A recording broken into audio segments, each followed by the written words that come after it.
घेता येतात. सलग 3 रजा घेतल्या की मानधन कपात होत नाही. 3 पेक्षा अधिक रजा एकदाच घेतल्या तर मानधन आपलं कपात होत आहे. परंतु आता मागच्या त्या दिल्लीच्या मोर्चामुळं तुमच्या रजेमध्ये आणखी 4 दिवसाची वाढ झालेली आहे.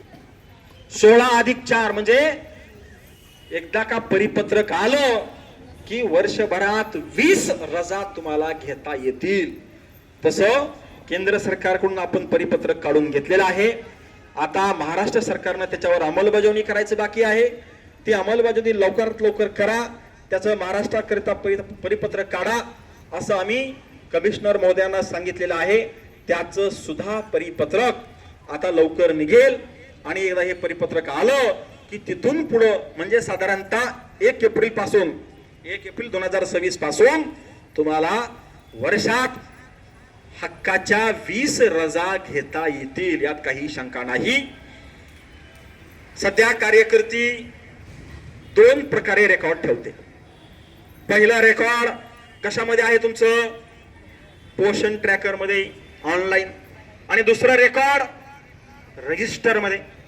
म्हणजे मानधन एका रेकॉर्डचं, काम मात्र 2 रेकॉर्डचं करावं लागतं. हे चुकीचं आहे. आणि मागच्या बैठकीमध्ये आम्ही आयुक्त महोदयाला सांगितलं की तुम्ही मानधन कार्यकर्त्याला 13,000 एकाच रेकॉर्ड ठेवण्यासाठी देत आहे, परंतु काम मात्र त्यांना 2 पद्धतीनं करून घेता. मग 26,000 मानधन तुम्ही द्यायला पाहिजे त्यांना. ऑनलाईन बी ठेवायचं आणि ऑफलाईन ठेवायचं. मग डबल काम झालं, डबल पगार द्या. त्यांच्या हे लक्षात आलं, त्यांना सुद्धा हे पटलं.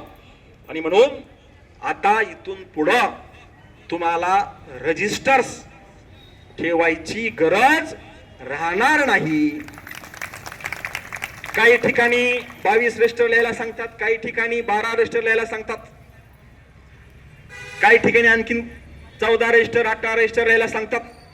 एवढे रजिस्टर लिहायचे आणि पुन्हा पोषण ट्रॅकरवर कामही करायचं. हे डबल काम आहे.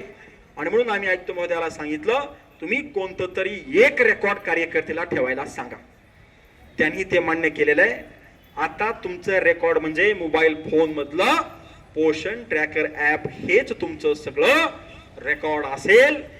फक्त महत्वाचे 3 रजिस्टर्स तुम्हाला ठेवायचे आहेत. ते 3 रजिस्टर कोणते ठेवायचे आहेत त्याचं परिपत्रक निघणार आहे.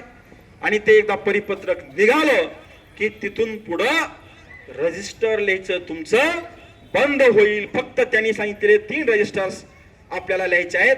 बाकीचे रजिस्टर्स आपण खरेदीही करायचे नाहीत आणि लिहायचेही नाहीत. हे आपण सगळ्यांनी लक्षात ठेवा. आता ते सुद्धा परिपत्रक लवकरच आम्ही काढून आणणार आहोत. त्यानंतर फक्त आणि फक्त मोबाईल फोन म्हणजेच तुमच्या अंगणवाडीचं सगळं रेकॉर्ड राहील.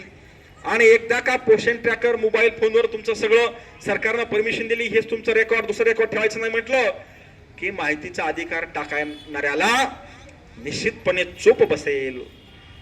त्यांना माहितीचा अधिकार टाकला तर तुम्हाला त्याला सांगताल की बाबा काय माहिती बघायची, तू इंटरनेटवर जा, माझं सगळं रेकॉर्ड तिथं प्रिंट काढून घेईन, त्याचा अभ्यास करीत बस रात्र दिवस.